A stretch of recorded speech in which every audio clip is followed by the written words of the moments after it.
بسم الله الرحمن الرحيم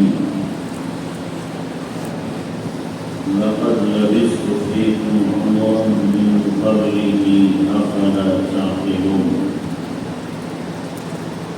صدق الله العظيم سبحان ربك رب العزة عما يصفون وسلام على المرسلين والحمد لله رب العالمين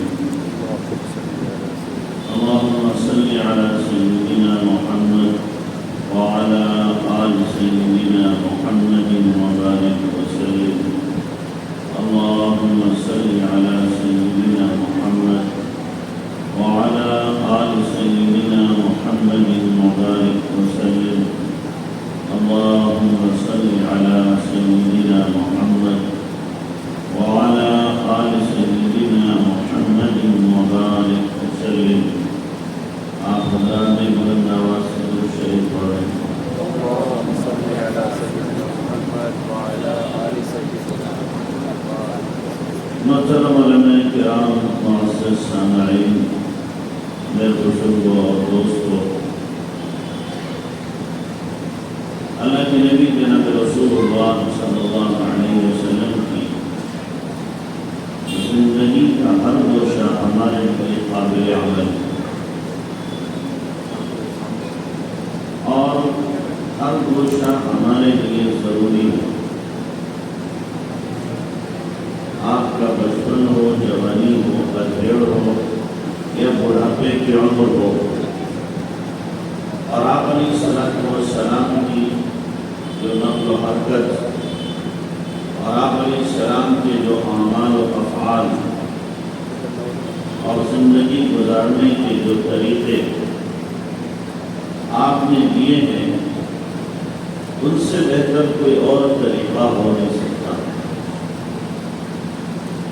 پرسکون، خوبصورت اور چین والی زندگی اگر کسی کو گزارنا ہے تو نبی صلی اللہ علیہ وسلم کے طریقے کو اپنا لے۔ اس سے زیادہ سکون والی زندگی کہیں اور نصیب نہیں ہو سکتی۔ آپ علیہ السلام جس ماحول میں پروان چڑھے،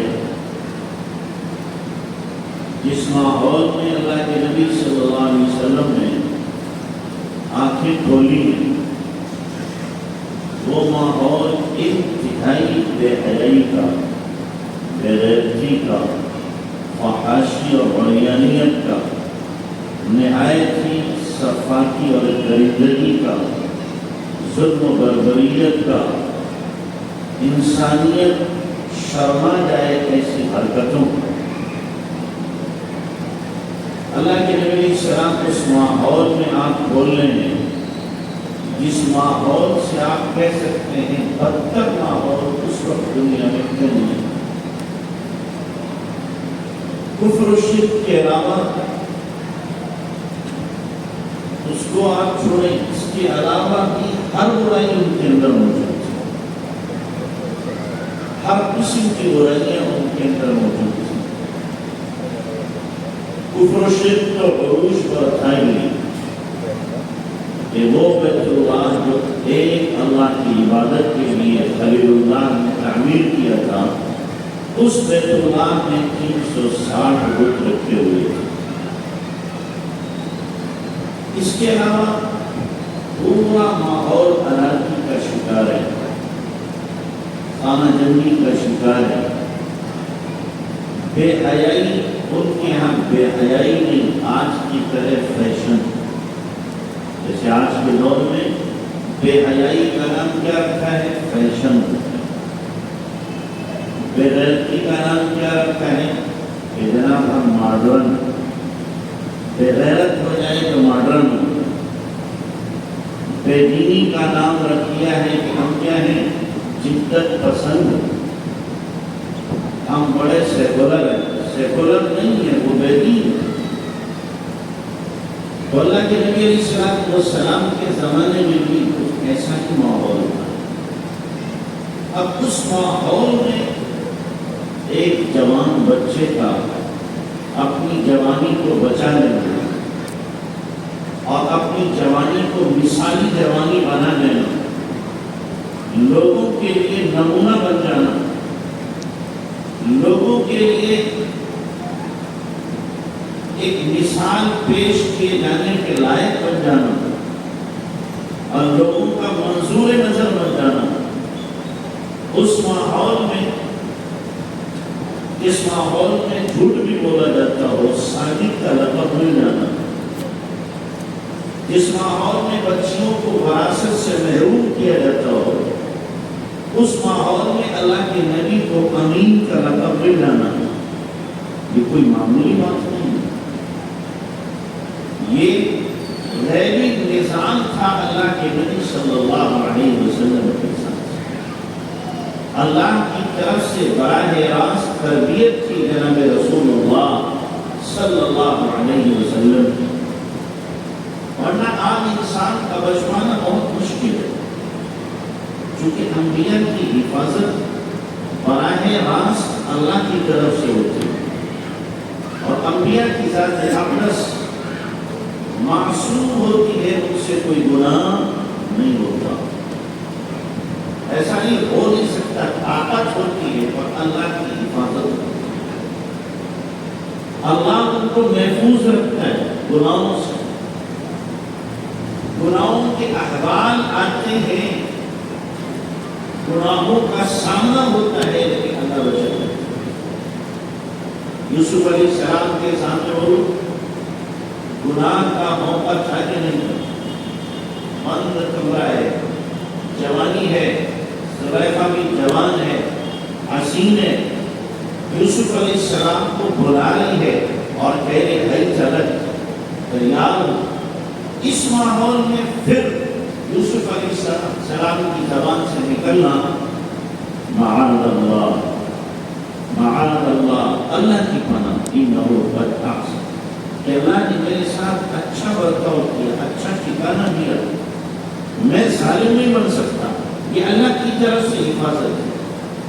جناب رسول اللہ صلی اللہ علیہ وسلم کی بھی اللہ کی طرف سے حفاظت کی گئی اور اللہ نے آپ کی طبیعت اور فطرت کو اتنا حیا والا بنایا تھا، کسی بے حیائی کے موقع اور محل پر جانا آپ کی طبیعت کے لیے ممکن ہی نہیں، ایسی اللہ نے آپ کی طبیعت بنائی تھی۔ ایک مرتبہ بچپن میں آپ اپنے ہمجولیوں کے ساتھ، آپ کے ہمجولی لے کے ایک پروگرام میں، رات کا پروگرام تھا، ڈانس پارٹی، گانا بجانا، ساتھی لے گئے، ابھی وہ پارٹی شروع نہیں ہوئی اس سے پہلے اللہ نے آپ کے دین کو مسلط کر دیا اور اللہ کے نبی سو گئے، سوتے رہے، جب سارا پروگرام ختم ہو گیا، سورج نکل آیا تو اللہ کے نبی صلی اللہ علیہ وسلم کی آنکھ کھلی، ورنہ تو کوئی جب آپ نبوت کا دعویٰ کرتے تو کوئی کہتا کہ ہمیں پتا ہے ایک رات تم نے ہمارے ساتھ وہ بھی گزاری جس میں ڈانس پارٹی تھی، گانا بجانا تھا، لیکن نہیں، نبی کے کردار اور کریکٹر پر ممکن نہیں ہے کوئی انگشت نمائی کر سکے، انگلی رکھ سکے، لب کشائی کر سکے، کوئی بول سکے، اللہ ایسی محفوظ جوانی اور زندگی عطا کرتا ہے۔ تو اللہ کے نبی صلی اللہ علیہ وسلم نے ایسے ماحول میں آپ کھولی جہاں پر باقاعدہ طوائف عورتوں کے گھروں پر جھنڈے لگے ہوتے، یہ فلاں طوائف عورت کا، یہ فلاں طائفہ کا، فلاں کا، فلاں کا، فلاں کا، جھنڈے لگے ہوتے اور باقاعدہ طور پر طوائفوں کو لوگ لاتے تھے، گھروں میں رکھتے تھے۔ ایسا ماحول تھا کہ چھوٹے خاندان کے لوگ، جو شرفا بڑے خاندان کے لوگ ہوتے تھے، چھوٹے خاندان کے لوگ اپنی بیویوں کو بڑے خاندان کے آدمیوں کے پاس بھیجتے تھے اور کہتے تھے جاؤ اس کے ساتھ رات گزارو، اگر اس کا نطفہ تمہارے پیٹ میں آ گیا، رحم میں آ گیا اور بچہ پیدا ہو گیا تو بچہ بھی ہمارا شریف ہوگا، جمع اور مکمل ہوگا۔ ایسا ماحول تھا، یعنی حیا بھی چیختی ہوگی کہ کیا ماحول ہے۔ اس ماحول میں اللہ کے نبی صلی اللہ علیہ وسلم کی جوانی پروان چڑھتی ہے، اور ایسے پروان چڑھتی ہے کبھی کوئی لب نہیں ہلا سکتا اللہ کے بارے میں، اللہ کے نبی کے بارے میں۔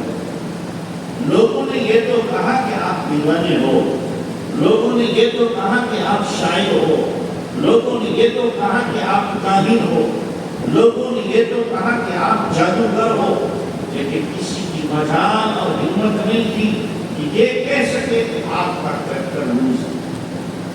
ہم نے آپ کو کسی غلط جگہ پر کھڑے ہوئے دیکھا ہے، یا نعوذ باللہ کسی خاتون سے بات کرتے ہوئے دیکھا ہے، یا کسی کے گھر میں ہم نے آپ کو دیکھا ہے جہاں نہیں جانا چاہیے تھا۔ دشمنی تھی، ان تمام تر دشمنیوں کے باوجود اللہ کے نبی صلی اللہ علیہ وسلم پر انہوں نے دوسرے الزامات کو لگائے، لیکن کبھی یہ الزام لگانے کی ہمت نہیں ہو سکی کہ آپ کے کریکٹر پر کوئی دھبا لگا۔ آج ذرا ہم اپنی جوانیوں کو دیکھیں، شاید باید کوئی محفوظ ہو، شاید باید کوئی محفوظ ہو، اور آج کل کے جوان تو ماشاءاللہ یعنی لو کرنا، محبت کرنا ایک مشن سمجھتے ہیں، ہمارا مشن ہے، ایک فیشن ہے۔ اس جوان کو بڑا ہی نامراد اور محرور قسمت سمجھتے ہیں کہ جوان کی کوئی گرل فرینڈ نہ ہو، محروم سمجھتے ہیں کہ یہ تیری کوئی نہیں، میری پتہ کتنی ہے، میری تو اتنی ہے۔ ایک جوان مجھ سے کہنے لگا، اس نے توبہ کر لی تھی کہ میری 42 گرل فرینڈ تھی، اسکول میں پڑھتا تھا تو کتنی تھی؟ 42 تھی، تھا 41 کو چھوڑ دیا، ایک کو پکڑا، اس سے شادی کرنا۔ ایسا ماحول ہے، اور اس کو برا نہیں تصور کیا جاتا، اس لیے ہر ایک کو پتا ہے کہ دور کتنے پانی میں ہے اور کہاں گھومتا ہے، کہاں کے چکر لگاتا ہے اور کس گھر کے طواف کرتا ہے، ہر ایک کو پتا ہے۔ لیکن اللہ کے نبی صلی اللہ علیہ وسلم کی جوانی دیکھیں، جہاں اس سے زیادہ بدترین بے حیائی کا ماحول تھا، لیکن آپ علیہ السلام نے اس ماحول میں اپنے آپ کو ایسا محفوظ کیا ہے اور ایسا بچایا ہے کہ آپ تصور نہیں کر سکتے، سوچ نہیں سکتے۔ تو اللہ کے نبی صلی اللہ علیہ وسلم کی جوانی ہمارے لیے کیا ہے؟ نمونہ ہے، نمونہ۔ ہم اسی نبی کے ماننے والے ہیں جس نبی کے بارے میں خود ان کی بیوی محترمہ ہم سب کی ماں حضرت عائشہ رضی اللہ تعالی عنہ فرماتی ہیں، کان اشد حیاء من امرأة فی خدرها، کہ جو بچی جس کی شادی ہوئی وہ ڈولی میں بٹھائی جائے، اس وقت اس کو جتنی حیا ہوتی ہے، اللہ کے نبی صلی اللہ علیہ وسلم میں اس سے زیادہ حیا تھی، اس سے زیادہ۔ ہم اس نبی کے ماننے والے ہیں، ہماری آنکھیں کیوں بے حیا ہو جاتی ہیں، ہمارا دل ادھر ادھر کیوں بھاگ جاتا ہے، ہم اپنے آپ پر کنٹرول کیوں نہیں کر پاتے، ہماری آنکھوں میں وہ عفت اور وہ حیا کا پانی کیوں نہیں موجود ہے؟ اس لیے کہ ہم نے اپنے نبی کی زندگی کو پڑھا ہی نہیں، اور اگر پڑھا ہے تو اسے فالو کرنے کی ہم ہمت نہیں کرتے یا کوشش نہیں کرتے کہ اللہ کے نبی علیہ السلام کی زندگی کو ہم پڑھیں اور اس کے مطابق اپنے آپ کو ڈالنے کی ہم کوشش کریں۔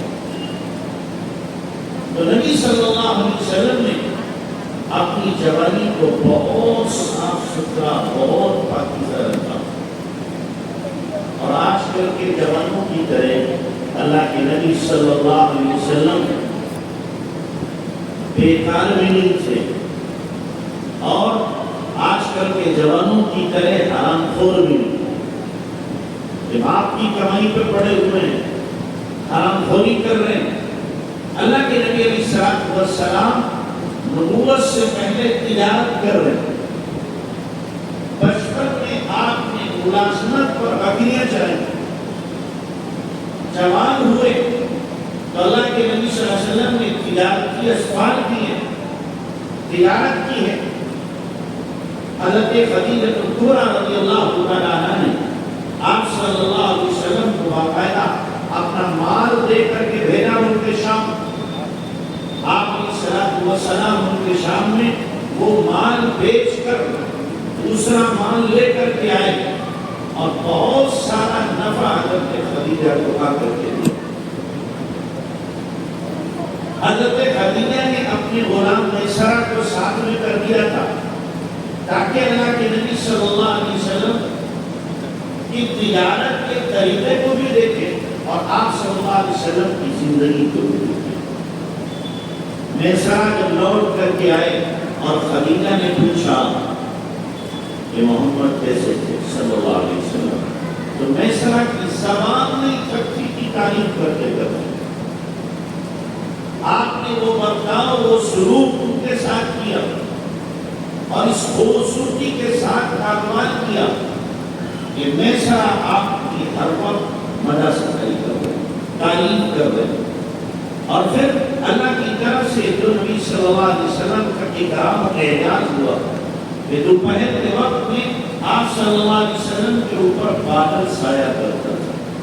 میسرہ نے یہ بھی بتایا تو خدیجہ جو تھی بڑی سمجھدار خاتون، بڑی نیک خاتون، زمانے جاہلیت میں ان کا لقب طاہرہ تھا۔ میں نے بتایا ماحول کیسا بے حیائی کا، اس بے حیائی کے ماحول میں ان کا نام طاہرہ، پاک صاف ستھری، نیک تینت، نیک باطن، اچھے اخلاق والی، اعلیٰ شریف خاندان کی۔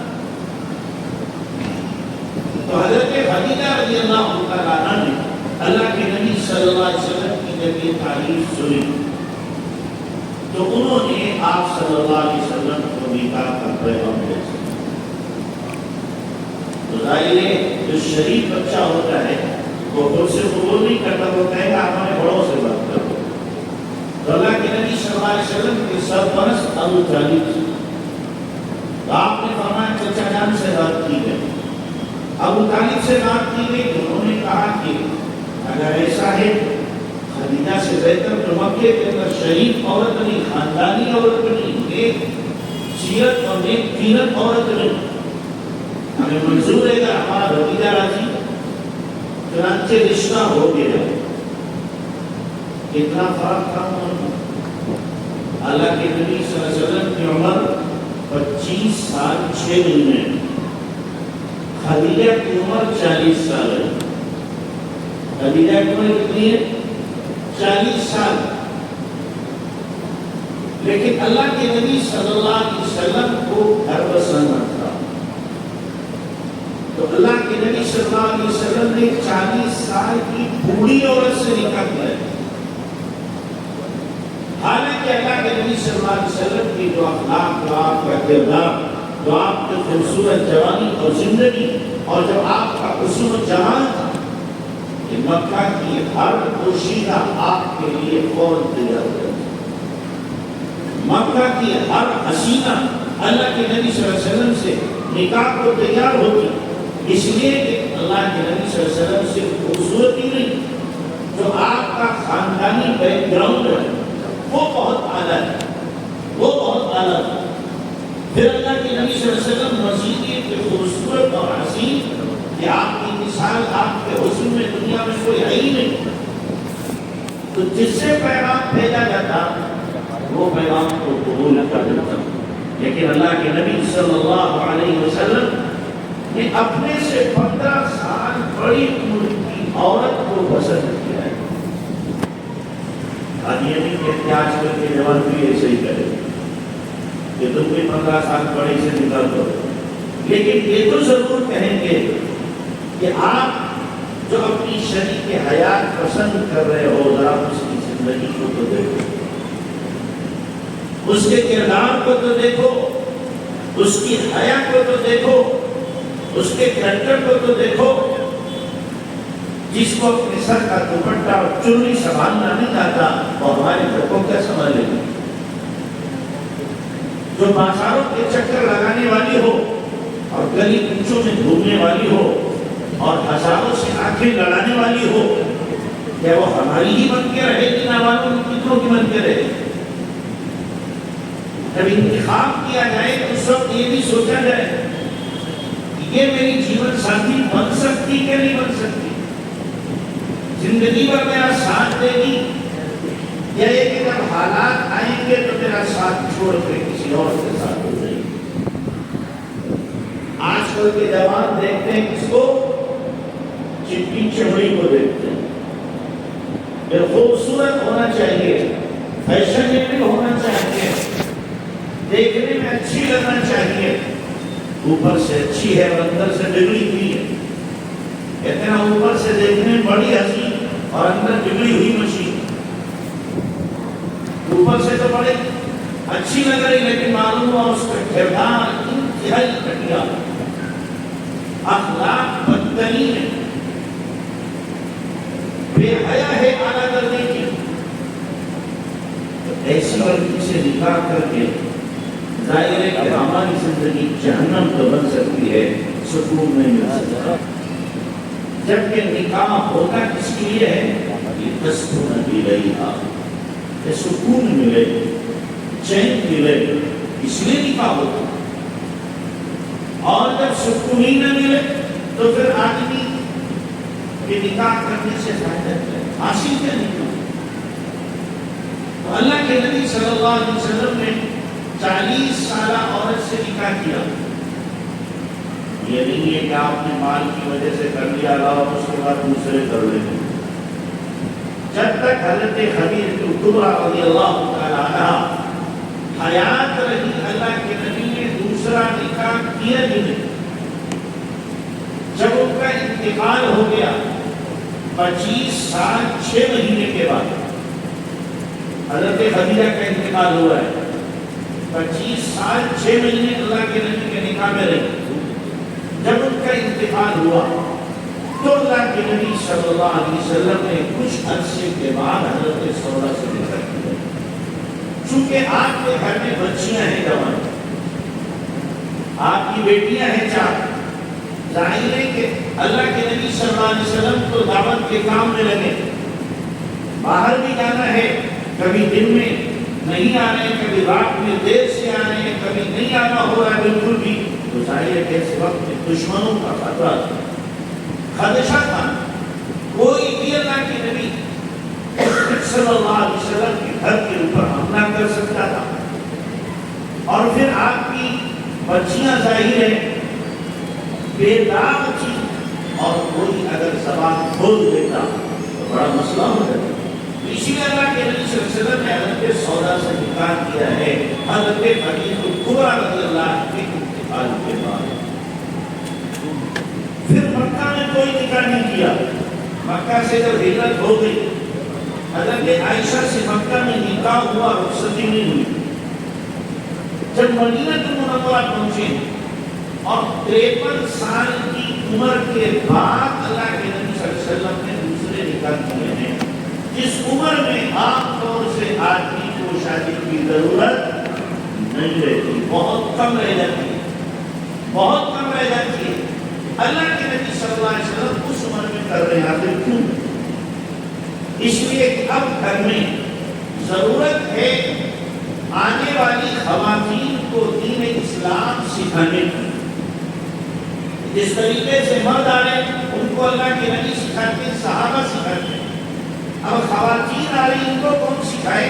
کہ اللہ کے نبی سے آپ کی ازواج مطہرات سیکھتی تھی، اور جو آنے والی خواتین ہیں ان کو ازواج مطہرات سکھاتی تھی۔ اس لیے اللہ کے نبی صلی اللہ علیہ وسلم نے اس عمر میں نکاح کیے، اور دوسرے اللہ کے نبی صلی اللہ علیہ وسلم نے جتنے نکاح کیے وہ سب کے سب سرداروں کی بیٹیوں سے کیے۔ کیوں؟ اس لیے کہ جب کسی کا داماد آدمی بن جاتا ہے تو اس کی نگاہ ٹوٹ جاتی ہے، داماد سے لڑائی نہیں کرتا۔ ابو سفیان کی بیٹی ام حبیبہ سے نکاح کر لیا۔ جب ام حبیبہ سے نکاح کیا تو ابو سفیان نے عجیب جملہ کہا، کہنے لگے محمد وہ مرد ہے، محمد وہ مرد ہے، جوان مرد ہے کہ جس کی ناک کو کاٹا نہیں جا سکتا، جس کی ناک کو کاٹا نہیں جا سکتا۔ کہ میری بیٹی بیوہ ہوئی، محمد نے نکاح میں لے لیا، گردن جھک گئی ابو سفیان کی، گردن جھک گئی۔ اسی طریقے سے یہودیوں کی بیٹی صفیہ کعب بن اشرف کی بیٹی ہے، یہودیوں کا سردار ہے، عالم ہے، اس کی بیٹی کو اللہ کے نبی صلی اللہ علیہ وسلم نے اپنے نکاح میں لیا۔ حضرت عمر سردار ہے، ان کی بیٹی اللہ کے نبی صلی اللہ علیہ وسلم کے نکاح میں۔ قریشیوں کی زینب بنت جہش، یہ اعلیٰ خاندان کی عورت ہے، ان سے اللہ کے نبی صلی اللہ علیہ وسلم نے نکاح کیا۔ تو جتنے نکاح ہیں یہ سارے کے سارے کیا ہیں؟ سردار عورتوں سے کیے ہیں جو خاندان سردار تھے، تاکہ ان کے خاندان والے جھک جائیں۔ اور پھر اللہ کے نبی صلی اللہ علیہ وسلم کو تعلیم کے لیے ضرورت ہے۔ آپ اگر کوئی باتیں بد زبان اور تاریخ سے ناشنا یا تعلیم کو دبانے والا یہ کہتا ہے کہ محمد صلی اللہ علیہ وسلم نے بہت سے نکاح نعوذ باللہ حاکم بدہم عیاشی کی وجہ سے کیے ہیں، اس سے زیادہ ظالم طریقہ کہے اور بےہودہ اور اس سے زیادہ تاریخ کو مست کرنے والا کو نہیں پایا جا سکتا۔ اللہ کے نبی صلی اللہ علیہ وسلم نے یہ سارے کے سارے نکاح اس عمر میں کیے ہیں، اس عمر میں جنسی خواہش آدمی کی کیا ہے، یا تو ختم ہو جاتی ہے یا بہت کم ہو جاتی ہے۔ اس عمر میں اللہ کے نبی صلی اللہ علیہ وسلم نے نکاح کیے، اور جس عمر میں اللہ کے نبی صلی اللہ علیہ وسلم کو زیادہ ضرورت تھی تو پوری کے ساتھ آپ کی زندگی گزرتی۔ اور پھر اللہ کے نبی صلی اللہ علیہ وسلم کے اندر طاقت کتنی تھی، آپ نے تو کل 11 نکاح کیے، اور طاقت کتنی آپ کے اندر۔ جو لوگ یہ کہہ رہے ہیں کہ آپ نے اس وجہ سے نکاح کیے، ان سے پوچھو کہ تم نے کہاں پڑھا، کہ تمہاری کتابوں میں لکھا، ان سے کہا ہماری کتابوں میں یہ بھی تو لکھا ہے کہ ہمارے نبی کو جنتی 40 جنتیوں کی طاقت ہے، 40 جنتی مردوں کی طاقت ہمارے نبی کو ہے، اور ایک جنتی مرد کو دنیا کے 100 مردوں کے برابر طاقت ہے۔ کتنے؟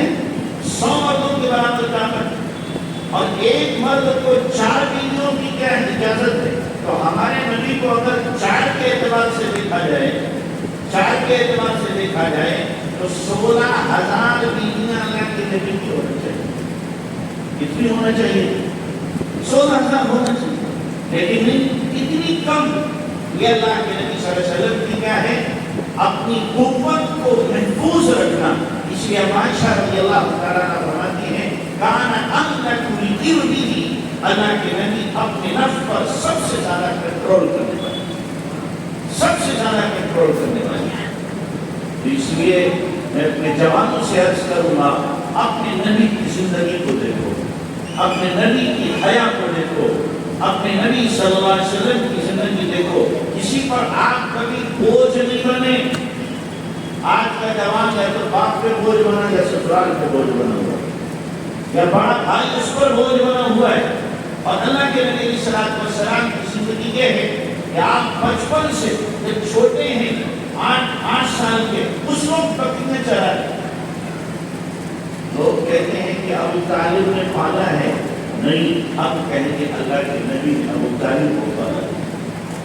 نبی کی وجہ سے ابو طالب کے گھر میں وہ برکتیں اور وہ برکتوں کا ظہور تھا جس کا تصور نہیں کیا جا سکتا۔ خود کہتے ہیں کہ جب محمد ساتھ میں کھانے بیٹھتا ہے تو کھانا ختم نہیں ہوتا، کھانا ختم نہیں ہوتا۔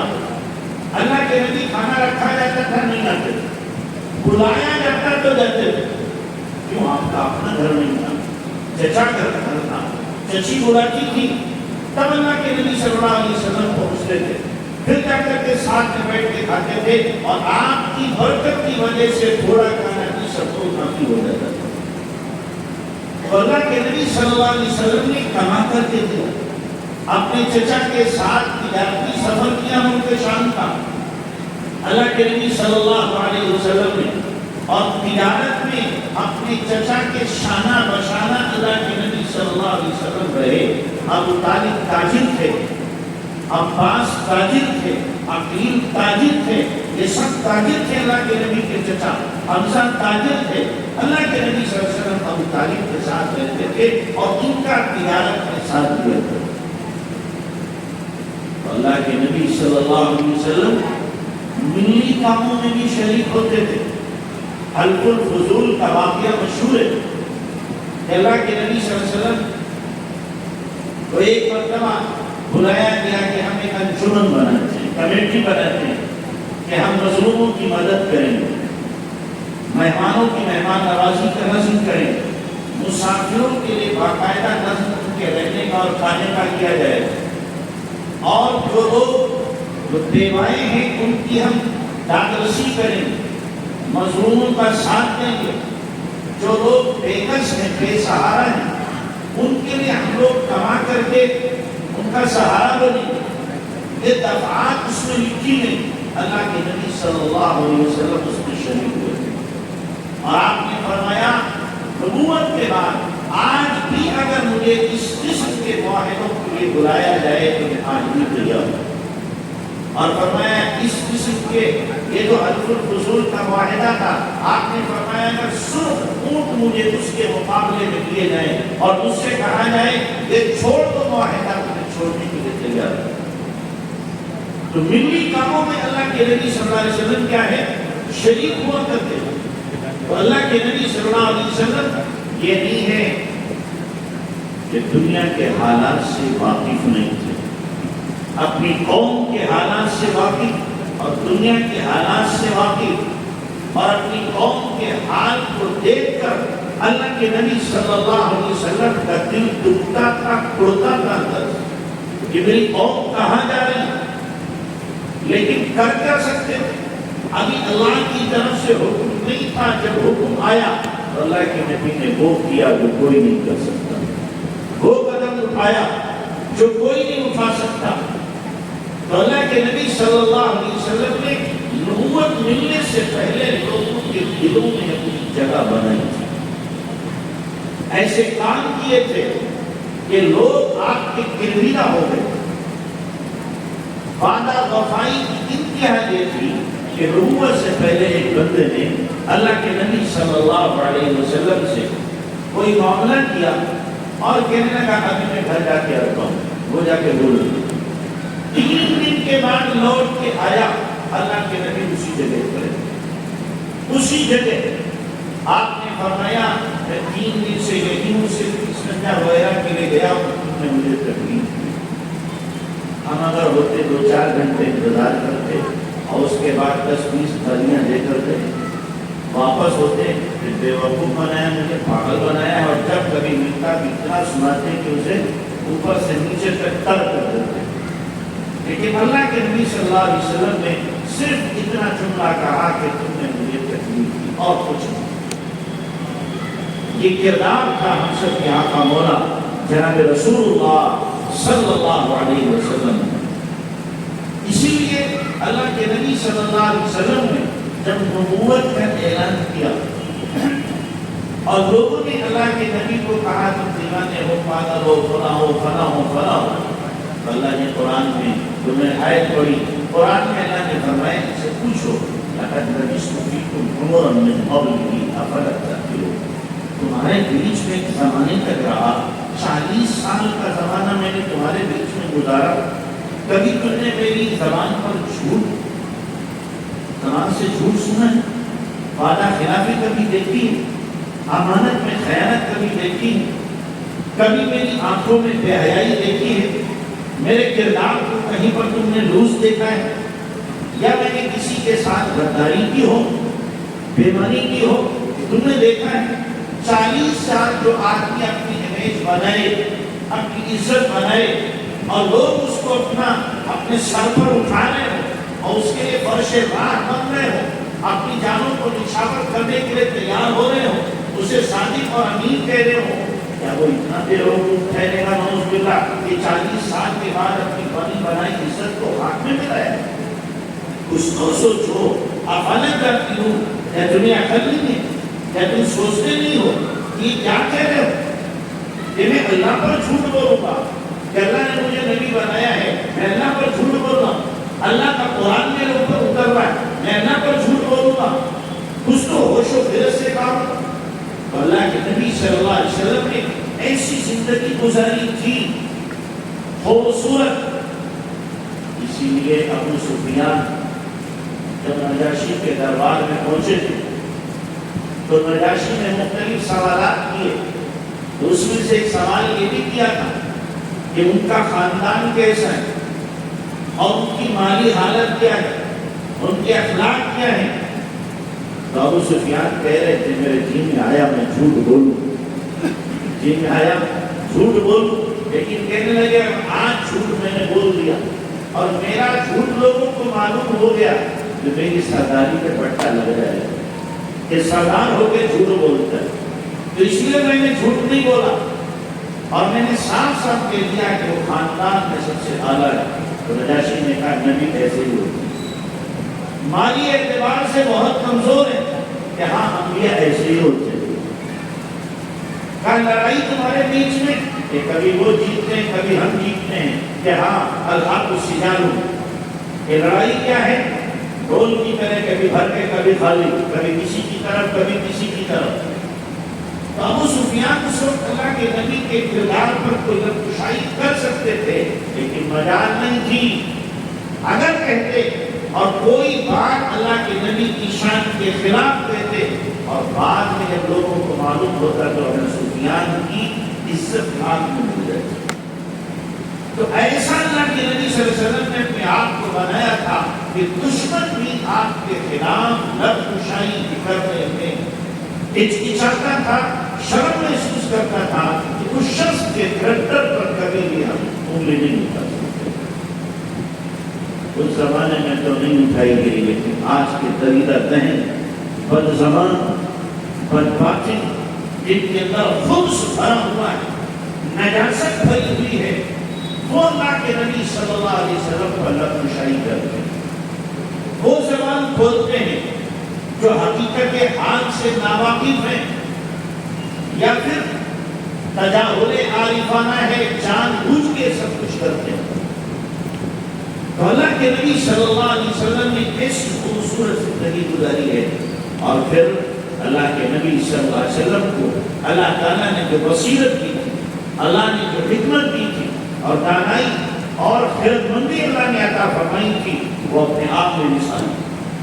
آپ صلی اللہ علیہ وسلم کا وہ واقعہ بڑا مشہور ہے بنائے کعبہ کا کہ جب کعبۃ اللہ سیلاب کی زد میں آ کر کے بہہ گیا اور حجر اسود وہ بھی گر گیا اور اس کے ٹکڑے ہو گئے. تو مکہ والوں نے طے کیا آپس میں کہ کعبۃ اللہ کی تعمیر کرے گی، لیکن طے کی ایک اور بات انہوں نے کہ حلال کمائی کعبۃ اللہ میں لگائیں گے، حرام نہیں لگائیں گے. ایسی کمائی حلال اللہ کے گھر میں، حرام نہیں. آج کل جو مسجدیں بنتی ہیں جو بھی لگا دو، جو بھی مان لے کیا کرو لگا لو، حلال کا ہو حرام کا ہو، جی بڑی موٹی بڑھتی. ہماری مسجد تعمیر ہو رہی تھی بغیر کالونی میں، ایک صاحب نے کہا 5 لاکھ روپیہ دیں اور ان کا کاروبار ایسی. میں نے کہا ان کا پیسہ نہیں لگتا، لوگ میرے مخالف ہو گئے. میں جا کے بتا رہا چاہیے فتویٰ میں موافقت کہا گیا کہ نہیں ان کا پیسہ مسجد میں نہیں لگے گا. 5-6 لاکھ روپیہ دے گا اور چھوٹی پارٹی تو ان کا پیسہ نہیں لگا. وہ آج تک اس سے خلص رکھتے، نماز نہیں پڑھتے میرے پیچھے، آج تک میرے پیچھے نماز نہیں پڑھتے، مسجد نہیں آتے ناؤ والا سے، لیکن خدا کے گھر کو تمہارے گندے پیسوں سے گندہ تھوڑی کیا. اس وقت وہ کافر تھے، مکہ والے کافر، لیکن ان کے دل کے اندر بھی اللہ کے گھر کا اتنا احترام تھا کہ ہم اللہ کے گھر کو تعمیر کریں گے تو پاک مال سے، حلال مال سے، حرام مال سے. اب جب انہوں نے اپنی حلال کمائی جمع کی تو پتا چلا حلال کمائی تھوڑی ہے، کعبۃ اللہ کا جو ایریا ہے وہ زیادہ ہے، سارا کا سارا ہم بنا کے بانٹ دیں۔ تو حجیم کا حصہ چھوڑ دیا، جو حجیم کا حصہ چھوٹا ہوا ہے وہ اسی وقت میں چھوٹا ہوا ہے، وہ کعبۃ اللہ کے اندر ہے، سب ہے کعبۃ اللہ ہی کی جگہ ہے، وہ حصہ چھوڑ دیا کہ جب کبھی ہوگا ہمارے پاس میں حلال سرمایہ ہم اس کو بھی شامل کر دیں۔ اب کعبۃ اللہ کی تعمیر شروع ہوئی اور دیواریں وہاں تک پہنچی جہاں پر حجر اسود کو رکھا جائے۔ اب حجر اسود کے رکھنے کا جب مسئلہ آیا تو ہر خاندان والا، ہر قبیلے والا، ہر کنبے والا، ہر سردار یہ چاہتا تھا یہ شرف اور یہ مقام اور یہ عزت مجھے حاصل ہو کہ میں اپنے ہاتھ سے حجر اسود کو دیوار میں نصب کروں، میرا نام روشن ہوگا، لوگ کہیں گے فلاں صاحب نے حجر اسود کو دیوار میں نصب کیا۔ یہ معاملہ اتنی رنجش تک پہنچا کہ آپس میں تلواریں نکل آئی، قریب تھا کہ جنگ شروع ہو جائے۔ ہر قبیلے والا چاہتا تھا کہ مجھے یہ شرف حاصل ہونا چاہیے، ہر خاندان والے کی تمنا تھی۔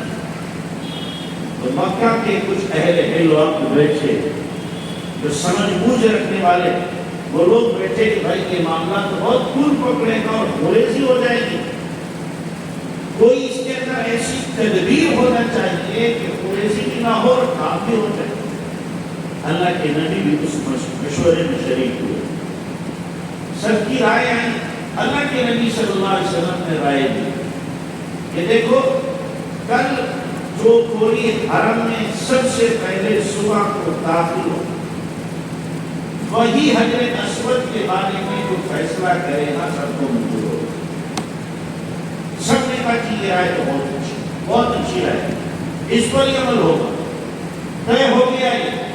اگلے دن صبح کو سب سے پہلے پہنچنے والے اللہ کے نبی ہیں، سب سے پہلے اللہ کے نبی پہنچے۔ جب اللہ کے نبی کو لوگوں نے دیکھا تو پکار اٹھے، چیخ پڑے، آدھا صادق امین، آدھا صادق امین، یہ صادق ہیں، امین ہیں، عرب کے بہترین انسان ہیں اور ان کا فیصلہ اپنے دل و جان سے مقبول ہے۔ اس وقت اللہ کے نبی صلی اللہ علیہ وسلم کی عمر شریف 38 سال کی۔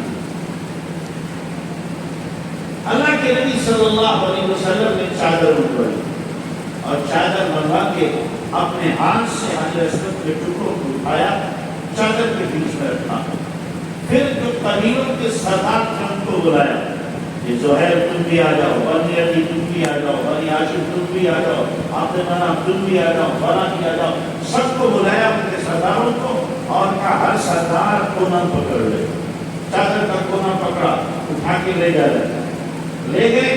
جب وہاں تک چادر پہنچی جہاں پہ حجر اسود کو رکھنا تھا، اٹھوایا تو اللہ کے نبی نے اپنے ہاتھ سے اٹھا کر کے جگہ پر حجر اسود کو رکھا، سارے شریک ہو گئے۔ آپ علیہ السلام کی اس حسن تدبیر سے جو خونریزی ہونے والی تھی، آپس میں رشاکشی ہو رہی تھی اور جنگ و جدال کا مرکز بن رہا تھا کعبۃ اللہ، وہ سارا کا سارا حق ہو گیا۔ اور آپ کی اس حکمت عملی سے سارے لوگ بہت خوش ہوئے اور آپ کی اس جرأت مندی اور ہوشیاری پر سب لوگ کشش کرنے لگے، آپ کو داد دینے لگے۔ تو اللہ کے نبی صلی اللہ علیہ وسلم کو اللہ تبارک و تعالیٰ نے وہ سمجھ بوجھ، وہ دانائی، وہ حکمت، وہ خردمندی دی تھی کہ ہر ایک آپ صلی اللہ علیہ وسلم کے فیصلوں کو دل و جان سے قبول کرتے، دل و جان سے۔ اور کیوں نہ ہوتا کہ اللہ تبارک و تعالیٰ نے آپ صلی اللہ علیہ وسلم کو وہ عقل، وہ دانائی دی تھی جو دنیا میں کسی کو میسر نہیں ہے۔ آپ صلی اللہ علیہ وسلم کو اللہ نے عقل کے 100 حصے کیے ہیں اور 100 حصوں میں سے شاہ عبدالعزیز صاحب نے تفسیر عزیزی میں لکھا ہے 100 حصوں میں سے 99 حصے عقل کے اللہ نے اپنے نبی کو دیے اور ایک حصہ عقل کا سارے انسانوں میں اللہ نے تقسیم کیا ہے۔ تو ظاہر ہے جس کے پاس 99 حصے عقل کے ہوں گے، اس کی جو بات ہوگی، اس کا جو کلام ہوگا اور اس کا جو طریقہ ہوگا، اس سے بہتر کوئی طریقہ ہو سکتا ہے، اس سے بہتر کسی کی بات ہو سکتی ہے۔ آج ہم کہتے ہیں فلاں سائنسدان نے کہا ہے، فلاں پروفیسر صاحب نے کہا ہے، فلاں حکیم نے کہا ہے، ارے یہ سب کے سب عقل کے ایک حصے کے ذرے ہیں، ایک حصے کے کیا ہیں؟ ذرے ہیں۔